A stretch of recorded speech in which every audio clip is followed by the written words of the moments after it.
اچھا بھائی جلدی سے ان کا جو اصل سوال تو رہ گیا وضو کا طریقہ. یہ وضو کا طریقہ سن لیں ذرا ایک دفعہ.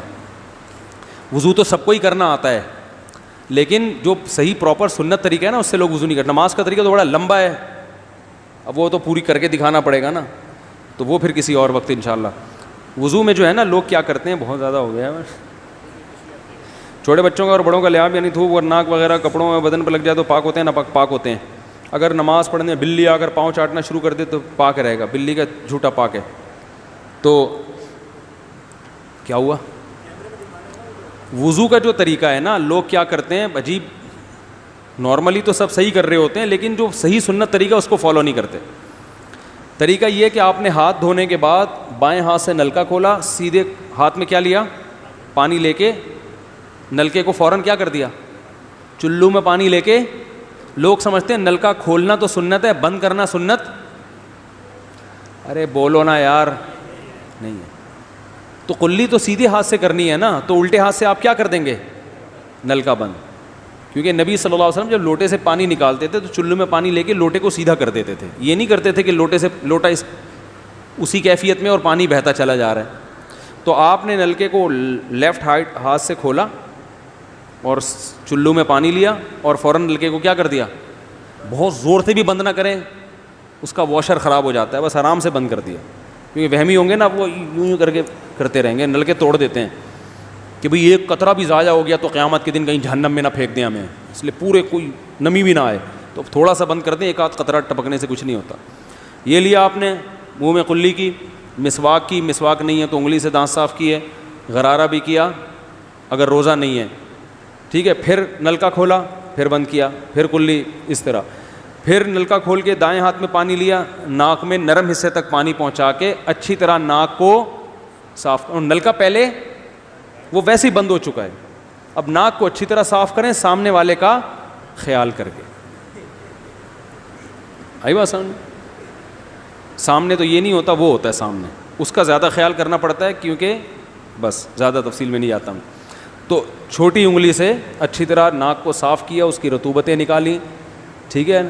پھر نلکا کھولا, دوبارہ پانی لیا, پھر اسی طرح ناک میں بولو بھائی ڈالا, اور نلکا اسی وقت جب چلو میں پانی بھر گیا نلکا اسی وقت کیا کر دیا. اللہ نے 2 ہاتھ اسی لیے دیے ہیں کہ اس سے نلکا بند کیا جائے اور اس سے کیا کیا جائے, کھولا جائے. تو پھر یوں کیا, پھر 3 دفعہ, 6 چلو پانی خرچ ہوا نا, چلو اس کو کہتے ہیں, 6 چلو پانی خرچ ہو گیا.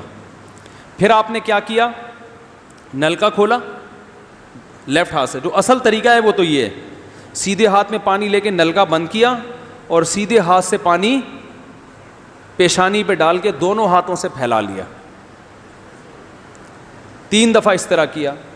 اس پہ عمل نہیں ہوتا تو پھر اتنا کر لو کہ دونوں ہاتھوں پہ کیا لے لو, نلکا کھول کے پانی لے کے پیشانی پہ ڈالو اور فوراً نلکا کیا کر دو, بند کر دو, اور پھر ہاتھوں سے اچھی طرح اس کو ملو. سمجھ میں نہیں آ رہی بات؟ تو یہ عمل کتنی دفعہ کیا, نلکا ہر دفعہ میں بند ہو رہا ہے. ہمارے ہاں جس ٹائم پہ نلکا کھلتا ہے تو جب تک وضو مکمل نہیں ہو جاتا بند ہونے کا نام نہیں لیتا. 3 دفعہ آپ نے منہ اچھی طرح دھو لیا.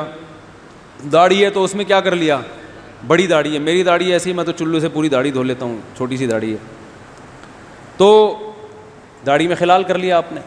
اس کے بعد آپ نے بازو کیسے دھونے ہیں, بازو دھونے کا بھی یہ طریقہ ہے. لیفٹ ہاتھ سے چلو میں پانی لیا, جب سیدھے ہاتھ میں پانی آئے گا تو یوں کیا. قرآن میں کیا ہے کہ قمتم الی الصلاۃ فاغسلوا وجوہکم وایدیکم الی المرافق, اپنے ہاتھوں کو کوہنیوں تک دھو. پتہ ہے دھونے کا عمل ہاتھ سے شروع ہوگا, ختم کہاں ہوگا, پانی یوں نہیں بہانا, اس طرح بہانا ہے پانی, یہاں سے یوں جائے. اور اس میں فائدہ یہ ہوتا ہے کہ بالوں کا جو رخ ہے نا نیچے کی طرف ہوتا ہے, جب پانی اپوزٹ سائڈ میں جاتا ہے تو اسکن اچھی طرح گیلی ہو جاتی ہے. سمجھ رہے ہو؟ تو آپ نے یوں لیا اور ہاتھ سے اچھی طرح ملا اس کو. ملنے پہ زیادہ زور لگانا ہے, ہم پانی پہ زیادہ زور لگا رہے ہوتے ہیں. پھر یہ بھی ہو سکتا ہے کہ دونوں ہاتھوں سے لو, دونوں ہاتھوں سے نلکا کھول کے دونوں ہاتھوں سے پانی لے کے, کیونکہ اس میں زیادہ پانی آ جاتا ہے, تو پانی لے کے آپ نے لیفٹ ہاتھ کو بھی یوں کیا نا, تاکہ یہ پانی بھی ادھر ٹرانسفر ہو اور یوں چلا جائے. اس طرح سے آپ نے دوسری دفعہ دھو لیا اور نل کا کیا کر دیا بند, پھر تیسری دفعہ بھی ایسا ہی کیا.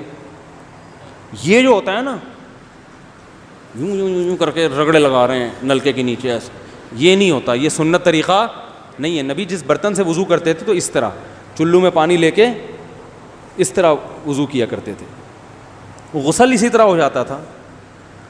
تو اب پھر لیفٹ میں بھی ایسے ہی ہے, لیفٹ میں پانی ڈالا اور سیدھے ہاتھ سے سہارا لے کے کیا کیا, دونوں ہاتھوں کا پانی ادھر آ جائے گا, ایک دفعہ دھل گیا. اچھی طرح مسئلے کونیوں تک پہنچ جاتا ہے, اور پریکٹس کے بعد تو بہت اچھا ہو جاتا ہے. اس کے بعد آپ نے کیا کیا, سر کے بالوں کا مسح. سر کے بالوں میں جو یہ ہے یہ طریقہ کچھ بھی نہیں ہے, کہیں بھی ثابت نہیں ہے. سیدھا آپ نے ہاتھ گیلے کیے, پیچھے لے گئے.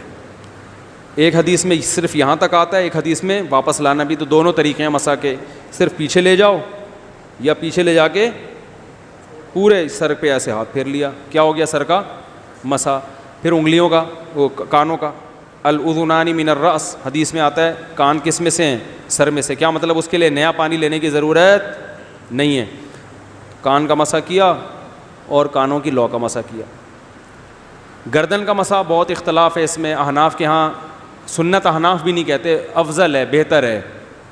سنت کے لیے جتنی مضبوط دلیل ہونی چاہیے وہ گردن کے مسح پہ نہیں ہے, اس لیے احناف کا بھی فتویٰ یہی ہے کہ بہتر ہے کر لو, سنت نہیں, زیادہ اس کو مستحب کہا جائے گا. تو گردن کا مسح کر لیں تو بھی ٹھیک ہے, نہیں کریں بولو بھائی ٹھیک ہے. لیکن یہ جو یہاں کا مسح نہیں ہوتا, بعض لوگ پوری گردن کو یوں کر کے لا رہے ہوتے ہیں, ایسا نہیں ہے. تو گردن کا مسح یہ جو یہاں سے کیا جاتا ہے, یہ پچھلے جانب سے ہمارے حضرت اس کے قائل نہیں تھے. وہ کہتے تھے مسح جہاں بھی شریعت میں ملتا ہے یہاں سے ملتا ہے. تو ان کی رائے یہی تھی کہ اگر گردن کا مسح کرنا ہے تو گدی, گردن نہیں گدی کا مسح, وہ یہاں سے کر لے. لیکن یہ کوئی نہ سنت مؤکدہ ہے نہ کوئی زیادہ تاکید ہے اس کی, کوئی کرے ٹھیک ہے, نہیں کرے تو بھی ٹھیک ہے. تو اس کے بعد اس لیے کہ بہت سے لوگ اس کے قائل نہیں ہیں تو ان سے بحث نہ کریں, ٹھیک ہے نا. بہت سے لوگ نہیں کرتے گردن کا مسح, بہت سے علماء فقہا اس کے قائل نہیں ہیں. اس کے بعد آپ نے پاؤں دھونا ہے. تو پاؤں میں بھی یہ کہ قرآن نے کیا کہا کہ الی الکعبین, انگلیوں سے شروع ہوگا اور ٹخنوں تک پانی جائے گا. تو انگلیاں رکھیں نلکے کے نیچے اور لیفٹ ہاتھ سے اس کو اچھی طرح کیا کریں, دھوئیں اور انگلیوں کا خلال بھی کریں. تو بہت چند سیکنڈ میں ہو جاتا ہے یہ کام. اور پھر نلکا بند کر دیں. پھر دوسرا پاؤں سیدھے ہاتھ سے نلکا کھولا, سیدھا ہاتھ نلکے پہ رکھیں اور الٹے ہاتھ سے پاؤں دھوتے رہیں. جیسے ہی دھل جائے تو میرا خیال ہے ایک مگا پانی بمشکل استعمال ہوتا ہے, ایک مگا جو ہوتا ہے نا نہانے والا. لیکن آج اگر جو لوگ وضو کر رہے ہیں نا, ان کا پانی اگر آپ دیکھ لو تو بالٹیوں کی بالٹیاں خرچ کر رہے ہوتے ہیں, اور معذرت کے ساتھ کم بختوں کا وضو پھر بھی نہیں ہوتا. پھر بھی ان کو شک ہوتا ہے کہیں کوئی جگہ خشک نہ رہ گئی ہو. تو وہمی نہ بنے, اس طریقے سے وضو کریں, یہ سنت طریقہ ہے. اور قرآن میں بیان بھی یہی کیا کہ یہاں سے شروع کرو یہاں تک لے کے جاؤ. کافی ہو گیا میرا خیال ہے. اللہ تعالیٰ سمجھنے کی, عمل کرنے کی توفیق عطا فرمائے. وما علینا